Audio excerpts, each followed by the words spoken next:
We're going to have some fun today and talk about the light sides and then some of the hard things. And some of the things we're going to talk about today are a little comic in nature, and other things, some of the deepest stuff we've ever talked about. Not so comic. Well, this is the thing about holidays, is that there is this super high-speed collision of like enforced merriment and gathering together with all the people you love the most in the world. And it should be this wonderful, ecstatic experience where you're full of gratitude and goodwill for man. And people's actual experiences of the holidays are not all the time, but oftentimes filled with just the opposite: stress, anxiety, dread even. These letters that we're going to talk about are raising the very common but little discussed experience that the holidays are a trial for many people. So let's begin. Dear Sugar, let me start by saying I love my in-laws. I have known them since I was 16. My husband and I were high school sweethearts. My situation is unique because both sets of our parents live within 20 minutes of each other. You would think this makes life easier when we go home to visit for the holidays, but in fact, it has made visits extremely challenging. Before we realized this was going to be a problem, my husband and I never talked about splitting up the time between our two families. We figured it would happen organically. But what ends up happening is my husband's family jumps at the opportunity to spend as much time with us as possible, and my family ends up getting cheated out of time.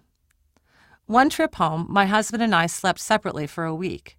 I was at my house, he was at his, because I hadn't seen my family, but he felt an intense obligation to spend evenings with his parents. Although my mother-in-law is in the driver's seat when it comes to a lot of these issues, my father-in-law doesn't stop her, and he has an especially bad habit of making my husband feel incredibly guilty for not eating dinner with them every night when we're at home. I thought we found a good solution by giving both sets of in-laws a schedule of when and where we will be staying, but when we're at my house, my husband's mother will start calling his cell phone around 7 a.m., and every half hour until he answers the phone. Or if he doesn't, she will then call my parents' home number or my cell phone and ask for my husband to call her when he wakes up so they can talk about our plans for the day when we are not scheduled to see them that day. This was annoying when we were in college, but now it's verging on crazy. My husband did speak with his mother, but she began crying, and she didn't understand why her behavior made us feel disrespected and like children. When we told them we were joining the Peace Corps, for example, it took almost 2 years before we left to change the reaction from, "No, please don't go," to, "You'll have an amazing experience." I'm especially worried because now we are in the Peace Corps, and when we go home for Christmas, it will be our first trip home in almost a year and a half. His mother called dibs on picking us up from the airport. I couldn't help but laugh at this request. We hadn't even bought our flights home yet. I welcome any advice you have for me on this. My husband is reluctant to address these issues head on. He feels that since we don't see them often, why bring up the negative when we do see them? I understand this, but I also know that if we continue to ignore it, it will only get worse, especially after we return to live in the U.S. Thank you, frustrated daughter-in-law. Wow. Yeah, yeeks. Look, frustrated daughter-in-law, you're right. If you ignore it, it's going to get worse, and it's already pretty silly. Yeah. You know, it's lovely that you both have loving families. That's a beautiful, wonderful blessing. And it's great that they want to spend a lot of time with you. But the guilt tripping and the calling at 7 in the morning and the not obeying the clear boundaries that you're trying to set, that is actually childish behavior. And you're right to not want to consent to it. And you're right to say to your husband, this is not okay. I think probably the husband feels guilty because he's very loyal to his family and he has decided for reasons that are good and important to live far away from them. This is what the holidays can become. They invoke this sort of who is important, and that's signified by how much time the honored out-of-town relatives get with particular families. Yeah, it seems like a very clear-cut situation to me that this couple, frustrated daughter-in-law and her husband, need to establish those boundaries with his parents. Obviously, they're doing this because they madly love their son and they want every minute of his time when he's in town. But the fact of the matter is he's married now, and this is about the husband growing up and setting that boundary with his parents. I think that one of the reasons that daughter-in-law signs her name frustrated daughter-in-law is because she's really a frustrated wife. Correct. Okay, so she's not able to really get her husband on board with this idea that they have built a family anew with each other. And that doesn't mean at all shutting out their families of origin. I mean, this actually sounds like a very loving young woman who wants to have meaningful relationships with his parents.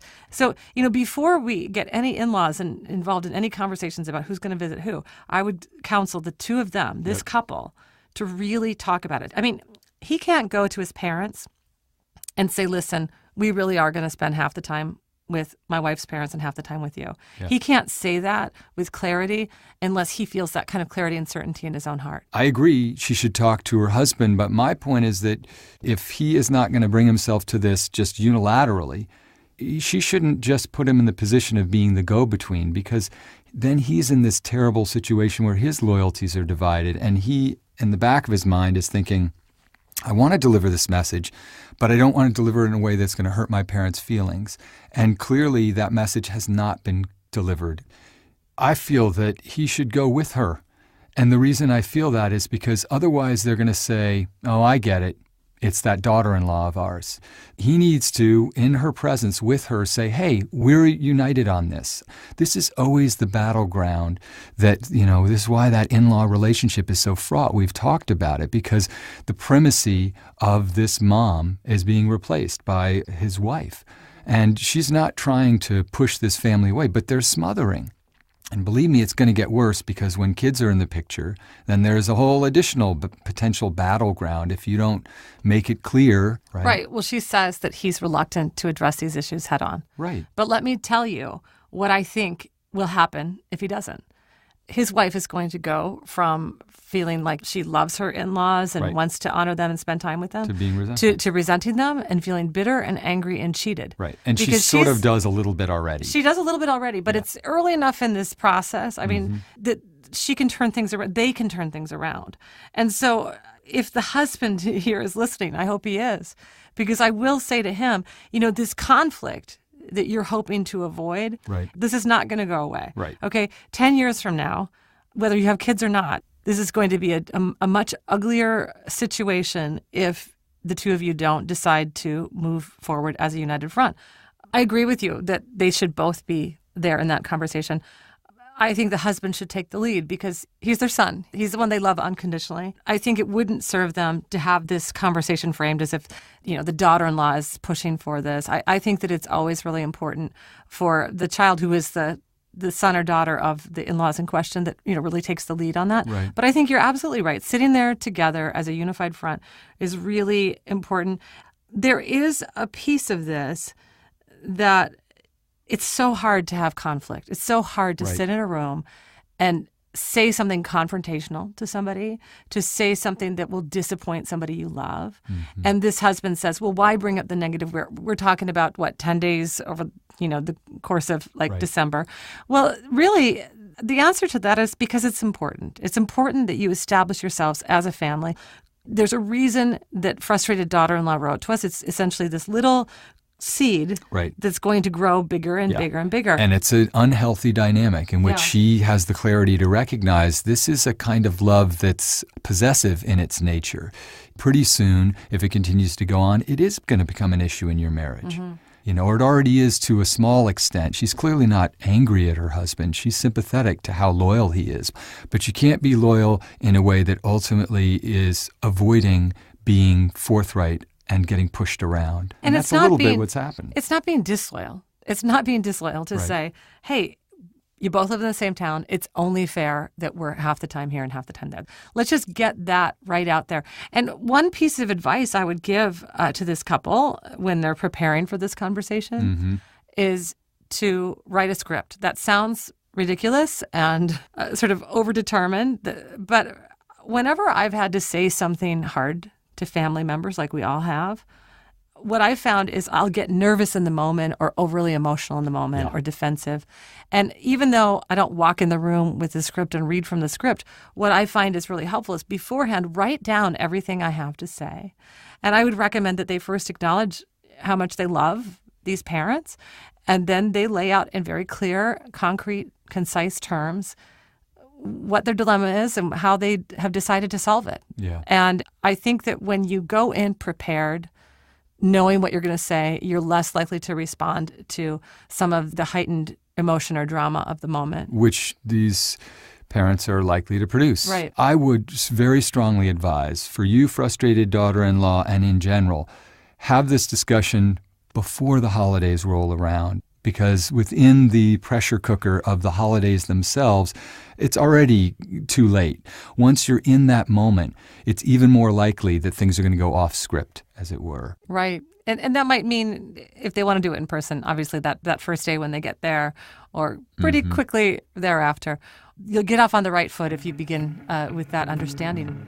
Well, and as a last note, just know you're not alone in this. Oh, my God. Are you kidding me? Many couples who have gone before have fought this same battle. Yeah. Good luck and happy holidays. Happy holidays. You can count on me. Let's face it, we still have a whole big territory of holiday problems and conflicts that we have not yet discussed. And I'm thrilled to say we're going to get some help on this next segment of the show to come from the amazing, fabulous, and wise advice columnist, Heather Havrilesky. She writes the Ask Polly column for New York Magazine. Yes. Let's call her. Let's do it. Hello? Hi. Heather, this is Cheryl Strayed. I have Steve Almond here. How are you? Hello. It's nice to hear your voices. I'm so excited to talk to you guys. So listen, we are talking today about the holidays. Probably I don't need to tell you that a lot of people get really kind of stressed out about the holidays. A lot of problems that are kind of, on sort of neutral or mute for many months of the year, suddenly the volume gets turned way up, especially over the winter holidays, Hanukkah and Christmas and Thanksgiving, when we have all of these family gatherings and expectations and so forth. Are you, as an advice columnist, do you get letters from people talking specifically about holiday challenges? Last year I got a great letter that was just, how do I get through it? How do I go home and be in the same house with my family for a full week without losing my mind, which is really my specialty because I live in Los Angeles and I fly home to see my family at least twice a year. I usually use frequent flyer miles, and I usually stay for way too long. That's my thing. I like to challenge myself to stay for far too long and drive everyone crazy for far too long. I never stay in a hotel. I always stay in my mom's house, and my kids are there, and my husband's there, and we all sleep in the same bedroom. I mean, my mom's house is very small. So I'm an expert. I consider myself, this is a real area of expertise for me. It's interesting, like everybody has these original problems, these very specific families, and yet it's such a common scenario. I'm curious what advice you give yourself and what advice you give to other people when they say, how do I survive that week at home? Well, my personal strategy, which arose about, I'm going to say 2 years ago, I noticed that I would go home and I would expect, you know what, I've done so much growing and I've been in therapy for so long and I really feel like I'm finally ready to just go back home and everything's going to go smoothly because I am a fully realized person now and I'll handle everything without any stress at all and I'll make everyone magically handle each other with no stress at all. And I came to find that every single time I went home, about halfway through the week, no matter how well things were going, there would be a low point where I would go retreat to my childhood bedroom and I would say to my husband, they just want me to eat shit. They're just feeding me big platters of shit. Every time I turn around, there's more shit for me to eat. I can't handle it anymore. So prepare to eat big platters of shit is actually my mantra for going home. Not because my family beats up on me that much necessarily, but because that's how I experience it when they don't understand me, when the family dynamic is off. I mean, this is just how it comes at me. This is how I feel. So that used to be my mantra, but now actually I find something that is much more effective is understanding that everyone eats big platters of shit when they're around their own family. Because most families are at least mildly dysfunctional. Mm-hmm. I mean, however you define dysfunctional, unless you grew up in a group therapy session that never ended, right? Mm-hmm. You grew up in a family that some people were not getting their needs met. They had no way of communicating those things. And half the time, you grow up and you still don't know how to communicate it. And I didn't realize that I kept going into these family situations with this expectation that I was going to lead us all to nirvana together by, let's all just say what we feel, And my family is not interested in that. I am the feeler that, whatever, we all feel things. We're all sensitive, but I'm the one who talks about it. And I actually started to realize I was crowding everybody and trying to force it. So I think that letting it flow, right, just letting it be what it is and accepting it for what it is such a big part of getting through it. Yeah. One of the biggest moments, essentially, of enlightenment in my own life had to do with that very word you just used, acceptance. And for me, it was essentially accepting that what's true is true. And listening to you, it's fascinating to me that in both cases, both those mantras you talked about, go in knowing you're going to eat a platter of shit, that led to the realization everyone's eating a platter of shit. And in both cases, what you've decided to do is surrender to the truth of the situation instead of constantly trying to battle against it. And that can be incredibly liberating. And what you're doing when you do that is you're letting go of expectation. At the outset, you described going home, and thinking, okay, I've gone through all this therapy. I'm going to go home and be a different person. And you go home and it ends up that you're a slightly different person in the same family. And what that brings out in you is all that old stuff, right? The old person that you used to be in that family system. And so much of the holidays is about expectation, wanting to be sitting around that dinner table, sharing feelings and laughing and having great memories. And sometimes that happens and sometimes it doesn't. And especially for the people who write in, the people who are sending us letters around the holidays or just in general, I think they can generally be people who are typed as fixers. That is, the people who want to fix the situation, who know that there are things out of balance and relationships that haven't quite healed and truths that haven't been spoken, and so they want to fix it. I am always in this role in my family, and it is always disastrous. The thing you have to do is stop trying to fix it and pretending that you're the person who's going to be able to fix it, and just be present with the people who are there. This was my attitude with Thanksgiving.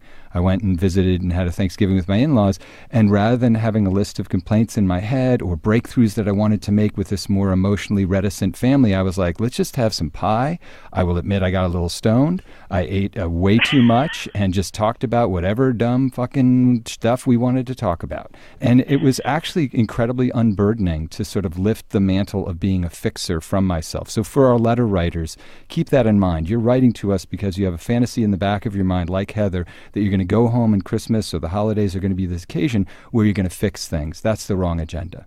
Yeah, I think that's great, and it's so true. And it is very much the kind of person who writes a letter in the first place to an advice columnist, because there's this feeling that, if you feel empowered in your own life and you feel like, I've taken charge of all these things, I've changed all these things, and it seems like anything is possible, If things are going well, you feel like anything is possible. When it comes to family, it just doesn't work that way. And when you think that that you can go in, I didn't even understand when I first started talking to my therapist about my family why whenever I'd say, I can work it out, I'll just talk to my mom about it, he would get this look like, oh, no, I don't know, I don't think so.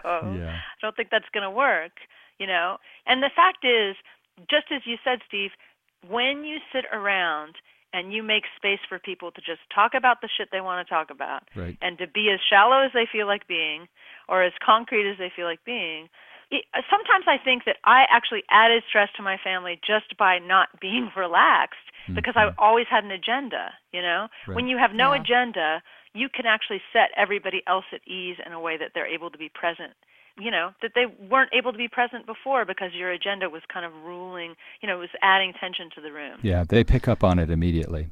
And can I just say that eating a lot of pie is a very valid agenda. Oh, yeah. Yeah. So maybe it's not to have an agenda, but to have one that will actually make you happy. One year I had this Tetris game that was like a handheld game. It was like, 15 years ago maybe. And my agenda was eat pie and play the Tetris game, no matter how angry it makes everyone else. I had a very relaxing vacation. I didn't take anything too personally. We all have our methods, right? Of just like, you know what, I'm going to have to zone out a little bit. I can't always be present. So we do want to read you a letter because we wanted to get your take on a very particular aspect. We've talked a lot about the heaviosity of family, but there's also this real fundamental thing with Christmas and Hanukkah where it's about gifts and it's about a material exchange that happens that's supposed to stand in for a kind of emotional transaction as well. So will you help us sort through this letter? Sure. Sounds great. So here it is. Dear Sugars, I have a problem that may seem small to many people, but it feels big to me. I have a wonderful boyfriend, and we are so in love. We've been together for more than 2 years, and we recently moved in together. I've never felt so close to anyone as I do to him. The problem is he rarely gives me gifts or cards. For every birthday, anniversary, or Christmas, I spent weeks finding the perfect gift. I often spend hours making him a card. I do not expect this level of gift giving from him, as I deeply enjoy doing this for people that I love. But what I would like is some sort of card, even if it is store-bought, and a small gift that shows he cares would be nice as well. But I would be pleased with just the card. My reasoning is that these occasions present the perfect opportunity to show someone that you care about deeply, but see every day how much they mean to you. I've explained that I don't care how much money he spends and that something homemade means more to me than anything. Sugars, he loves to do art and draws or doodles all the time, which makes me sadden further when I don't get a card from him. He says he understands, and although it's not something that is important to him in general, that it is important to him because it's important to me. But I haven't seen much change in his behavior. He often offers me money or to buy me something that I want for a specific day, but I have told him that I really just want him to pick something out for me himself. It seems to me like gift-giving is an afterthought for him. It's hard for me to imagine spending my life with someone who does not exchange a little something to mark our years together with me, and I so deeply treasure the cards and gifts he's given me. Does this make me a selfish or materialistic person? Is this something that I just need to accept about him? Please help. I really want to spend my life happily with this man, and I'm sure if I can figure out how to proceed with this issue, we can sort it out. I'm willing to compromise, but not sure what that looks like or how to move forward in that direction. I don't want to sell myself short like I have done in so many of my past relationships. Signed, Materialistic? Well, I can just say that I felt this letter in my own heart. I have many times been in this situation. I was going to say especially with a romantic partner, but now that I think about it, exclusively with romantic partners. I remember one memorable Christmas. I had this high school boyfriend, and obviously we were teenagers, but we were really in a serious relationship and had been dating each other a couple of years. And I remember saving money to buy him this like incredibly cool and pricey, at least for me back in those days, boombox. And I gave it to him, and he said thank you.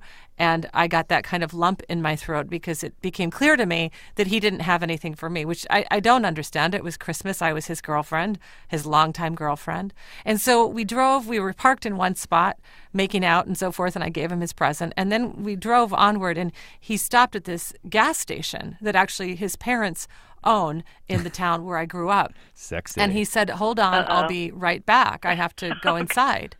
Okay, so then this is so horrible. I'm waiting in the car, trying not to cry, and I'm thinking, surely he's maybe hidden in the gas station, the nice, beautiful box of whatever he's wrapped up for me. Oh, yeah. But no, he comes walking out of the gas station carrying a 12-pack of Diet Coke. Oh. And he hands it to me. And he says, Merry Christmas. And I look at him, and I'm really, really trying not to burst into tears. Oh, my God. And he says, what? You love Diet Coke. So anyway, it was a horrible gift. And what it was is a gift that almost, it just announces the fact that he didn't do what Materialistic's partner has also not done over time, is to really consider the occasion. But, I have to say, I've evolved on my thinking on this. I understand why I was disappointed. I also understand that clearly, this guy loved me, and gift giving was an afterthought for him. It wasn't something that was important to him as a sign of our bond. Right. Yeah, I mean, that's the thing that is interesting because I probably would have brought you a can of gas, frankly. And I would have thought it was rather gallant of me. She says a small gift that shows he cares. So this is the idea, and this is where Erin and I sometimes get into trouble, that there's really an emotional transaction that's wrapped within that material transaction. And that's the way she sees it. And they've talked about it, and he's agreed that it's important to him because it's important to her. And then he hasn't followed through on that. And that Right. makes him, to me, a bad actor in this scenario. But I will also say that I have been that bad actor in the sense that gift giving for me is not what it's about. The way that I show love and concern is in a different set of ways. And now I'm much more careful about it because I know it's important to Erin, and that gifts signify more for her. But I still probably fail in that department. And it's really, in a certain way, almost nothing personal. More alarming to me is the idea that this little microcosm is the reflection of a larger pattern in her relationships. As she says at the end of this letter, kind of ominously, I don't want to sell myself short like I have done in so many past relationships. That's where I would turn your attention. Is this little situation where you have a guy who you're adore, but you've told him explicitly that this is important and he's not able to heed that. Is that symptomatic of a larger sense of his not really hearing your emotional and psychological concerns, which would be bad news, Christmas or otherwise? I think that that's really what the letter is about. Because personally, my husband and I are both pretty terrible about getting gifts at all. And as we've let each other off the hook, we get even worse at getting gifts, to the point where he said the other day, "Do you want anything for Christmas?" And I said, "I don't know. Let me think about it. I'm not sure." But because I feel so secure in the relationship and we talk about everything all the time and we're both happy in the relationship, it's hard to imagine changing my attitude based on a lack of a gift or a gift, either thing. And then, Cheryl, I kind of have a story that's a little bit worse than yours. Oh, no. Awesome. Tell it. I was 34 years old. I had been living with my boyfriend for 2 years. And the day of my birthday, I was turning 34. He ran out the morning of my birthday and came back with a DVD of Finding Nemo that he didn't wrap. And keep in Well, mind, it was we've wrapped been in living plastic, together. Heather. To be fair, it was wrapped in It was plastic. wrapped in plastic. That is fair. And you're living but I together, could so see what it's it was. a present for him, too. Finding Nemo. It's a He gets present to also for him, watch. yes. So, but then that was bad enough. I was disappointed. Then he went on vacation back east, and he told all of his friends that I was mad at him because what I really wanted for my birthday was an engagement ring.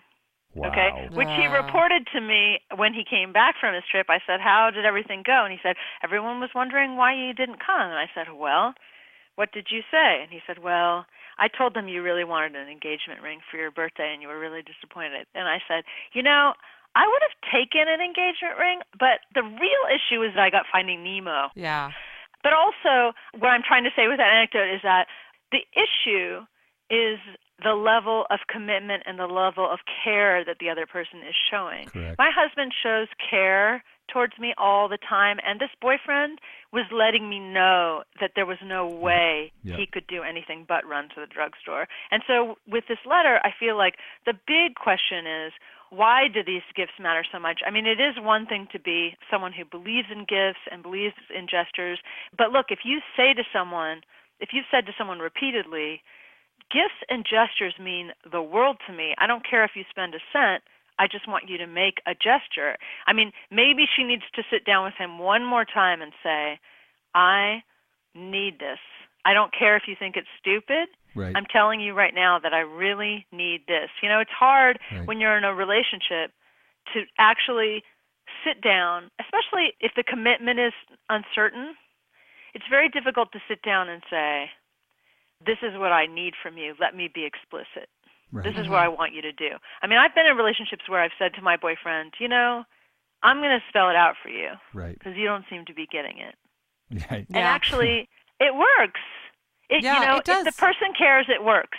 There's a worry in the back of my mind with this whole letter that I wonder if she is open to information that she's taking in that says he is not caring for her. I wonder if she can only see it with the gifts but she can't see other ways in which he neglects what she specifically asks for. I mean, that's what I'm paranoid about, after reading that. Yeah, to refine that materialistic, is it that you are sort of locating within fixing the gift-giving system in your relationship, having him, make you a card and give you a gesture in that way? Is that taking the place of a more fundamental anxiety that you have, that this guy is going to be yet another in a series of men or women partners for whom you have sold yourself short? I, too, had that sense, that suspicion, that anxiety that maybe she's saying, if I can just get him to give me the card, I'll round up to him really caring for me in the essential ways I need. Mm-hmm. I think we've offered a lot of thoughts about, the sort of emotional underpinnings of these feelings and things that she can do in her relationship when it comes to, talking and thinking and reflecting and communicating. But I will say, I also just have a little bit of practical advice for materialistic. And it's been a great way forward for me in my own marriage to say, let's sort of just get rid of all this feeling of expectation and doubt and hurt feelings and all that stuff around gift giving. A long time ago, when I was realizing, every Christmas and anniversary and birthday, I was feeling like, oh, am I going to feel loved by, what my husband decides to get for me? We just decided that we would get rid of that kind of exchange and buy it not for every occasion, but for most, like our wedding anniversaries and Christmas, actually buy things that we chose together for us. So, for example, every wedding anniversary, we find a piece of art that we love and purchase it for our house. And likewise at Christmas, it's like, let's figure out something fun we want to do with each other and give it to each other. And it can be something as simple as saying, okay, our budget is $300 and we're going to hire a babysitter and spend the afternoon in our favorite independent bookstore spending that $300 on whatever books we want. It's that kind of thing where it becomes then not about what he gave you and what you gave him, but what you gave each other and what you get to enjoy together. Yeah. And it also, you found a new kind of ritual that is now part of the tradition of your marriage that feels, there's less pressure, built-in pressure to it. Sometimes the best person in the world is just flattened by the pressure to find the right gift, especially if they've failed a few times at getting a good gift. Yeah. I mean, my husband's done that. And the question is always in the giver's mind as a bad gift giver, is this a gift or is it a test? Which is it? Again, sometimes people just aren't being attendant, and that's symptomatic of something deeper. But there is also this sense that you're bringing into this materialistic, I spend weeks finding the perfect gift. Okay, well, you're proving something to yourself about your own empathy and concern, but you cannot inflict that on a partner for whom he doesn't have that same way of showing you consideration. The question is, does that same concern and empathy and attention manifest itself in other places in your relationship? All right. So I hope we offered you some useful advice, materialistic. We don't think you're materialistic. We think you're human. We've all had those feelings. The boyfriend is just listening to this whole thing and being like, all right, so I got to get her, I think it's a Nemo and a 12-pack of Diet Coke. And I'm out of the woods. Oh, she will love it. That's Send right. her a clear signal of what's going on here. So, Heather, we loved talking to you, and thank you so much for offering your insight. You're kind of good at this advice giving thing, I have to say. I'm going to try to go out and apply these skills. No, I had so much fun talking to you guys, and obviously I'm a huge fan. Have a great holiday and a good New Year. You have a great holiday, too. Bye-bye. Okay. Thanks a lot. Bye. And by ZipRecruiter. Some job boards overwhelm you with tons of the wrong resumes. Not smart. But ZipRecruiter finds the right people for you and actively invites them to apply. Smart. Try it for free at ZipRecruiter.com/sugar. ZipRecruiter, the smartest way to hire. But I rarely see her since I refuse to be around her husband and she has refused to leave him. No one else bothered to reach out to me over the years. At 18, I moved as far away as I could possibly get. A few years ago, my cousin found me, and we've since become very close. She divulged to me that she had a similar experience with her grandfather that she keeps secret, or, in her words, doesn't bother with. 2 years ago, my dad died suddenly of a heart attack. I was 9 months pregnant, couldn't fly, and therefore missed his funeral along with the opportunity to see my family again. At the time, I was honestly relieved not to have to go. Once I was able to visit his grave with my new baby, I called my grandmother to see if she'd want to visit, maybe go out for lunch. She said I'd have to come to her house, but since I didn't want to see her husband, I didn't go. I was, however, able to reunite with my other cousins, their kids, and my brother, which felt good, like maybe forgiveness was possible. Now my entire family is inviting me to come home for Christmas. I still feel the rage, though I can't tell if it's mine or my father's, and also the enormous guilt that if I allowed myself to be part of the family again, I'd be somehow disrespecting my dad, who was the only one to take my side for better or worse. I'm also still hurt that no one except my cousin ever tried to know me in 20 years. If not for her eagerness to bring me back into the family, none of this would be happening. Part of me wants to finally introduce my son to my grandmother and spend Christmas with my brother, and part of me wants to hold out, wishing that son of a bitch would just die already. I want to be a forgiving person. I want to be at peace and put the anger away, but I also want to honor and protect myself and the memory of my father. Should I accept the invitation? Signed, Distant Sheep. Wow, what a letter, huh? Yeah. I think there are so many questions. This letter culminates in one. Yes. Should I accept the invitation? But I think that that's the last question that we should get to in discussing this, because, of course, this is so much more complicated than a yes or no answer. I think there's so much we have to unpack. One of the first things I want to say to you, Distant Sheep, is that it's very common, this experience that you're having, where you have been sexually abused by a family member, and then other members of the family don't either believe you, or probably worse, they believe you, but they don't really care, and they don't side with you or in any way censure the molester, but rather essentially ostracize the victim survivor. And I'm so sorry that that's what happened to you. Yeah. One of the first questions I have, though, as I read this letter, Steve, is why does Distant Sheep want to go back to this family who didn't reach out to her or love her or in any way be present for her in her life, aside from this cousin who's now making a relationship? I think that that's a really important question for Distant Sheep to ask herself. She says it's important to her that she introduces her son to her grandmother and that she spends Christmas with her brother. Yeah. And I understand, my heart understands that. I feel that what that kind of statement rises out of is that hurt child within, that experience she had long ago that she hasn't yet healed. But my head says, these are people who have rejected her in every way. You know, there are two things that she's had to suffer. And the first was, what her grandfather did. And then the second and more, complicated and disabling part of it is that her family didn't take up for her. Instead of there being a reckoning, there was dad going over the top and everybody else turning away and saying, let's not deal with this. Obviously, the question of making amends with his grandfather is not on the table. The question is, what about the rest of the family? And I can understand why, especially around the holidays, especially with this invitation which she received, the tentative but important step she's taken to trying to make some connection with this cousin. I understand completely, Distant Sheep, why now you feel like, oh, I have this opportunity. The problem is that, and this is the part that really confuses me, it would be happening, it sounds like, in a way that wouldn't be on your terms.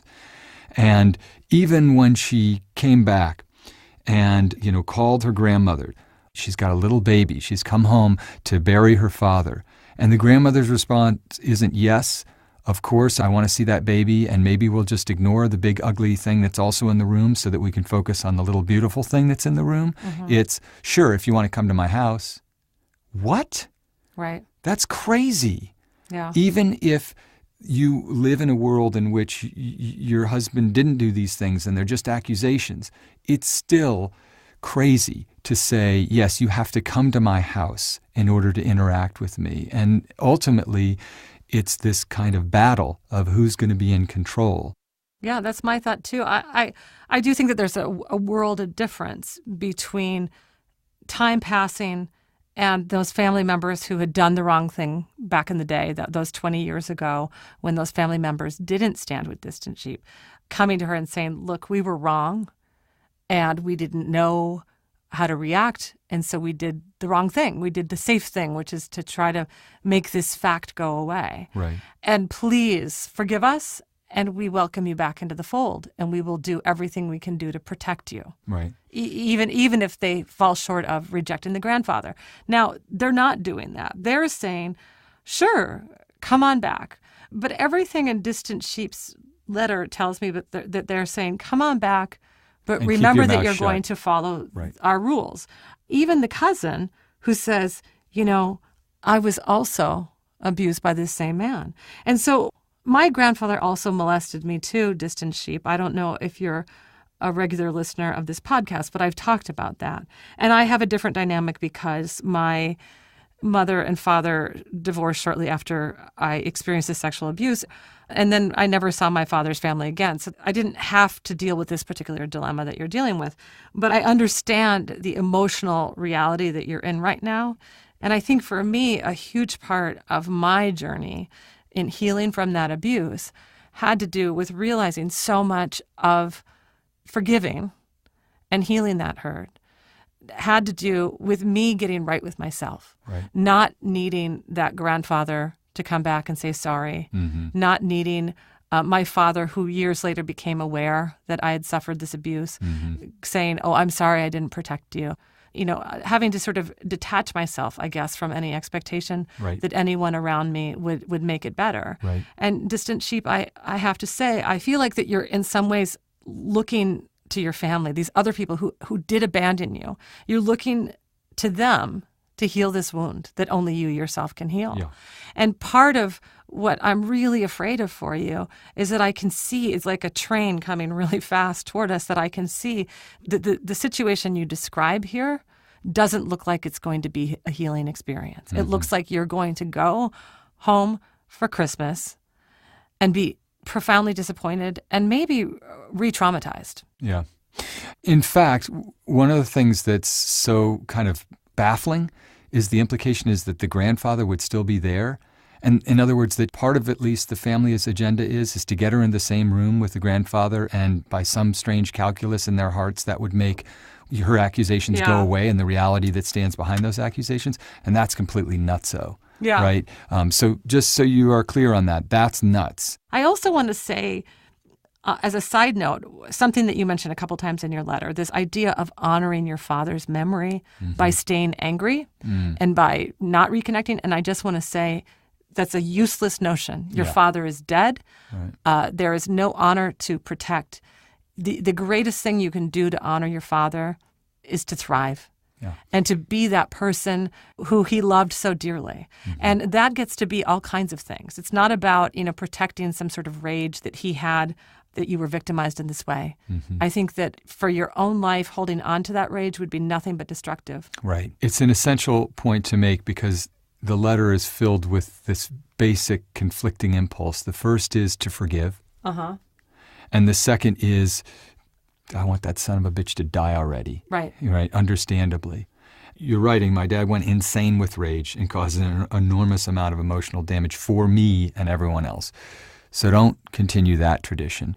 What's wonderful to hear, actually, in the face of this is that this woman has not given up on the possibility of forgiveness. And it's not just with her cousins and their kids, but also her brother. Like, she is still open to that possibility, and that is quite an amazing thing, actually. But if you're going to seek contact with those people on your own terms, you need to figure out within yourself how much it is important that some discussion or at least recognition of what came between you, the feelings of abandonment you had, the sense of betrayal, is important to bring up and with them, so that you're not just walking into a situation where you're connecting on one level and deep within you is beating this sense of like, wait a second, we're not talking about the thing that's in the room. Yeah. Your grandmother, as beautiful as it might be, the possibility of her meeting your child and so forth, she might, of her own volition, because of her unwillingness to accept your truth and what happened to you, your life essentially, when it's inconvenient to her psychically, might be giving up that possibility. And along with it is you are robbed of the possibility of that relationship between your grandmother, who you love, and your child. That's a terrible thing, but it would be even worse to consent to her delusion, essentially. Right. So should I accept this invitation, Distant Sheep asks? And I think we both say no. And I think that speaks volumes, because you'll notice on this show that very seldom are we so clear. This feels like no to me, which is different from us saying, don't try to reconnect. Right. That there are all kinds of people that we can reconnect with across many mistakes and divides and flaws and even abuses, frankly. Yeah. And I think that this doesn't sound like a family that's ready to do that yet. And this goes out to all of the people who are having this question, should I go home for the holidays or not?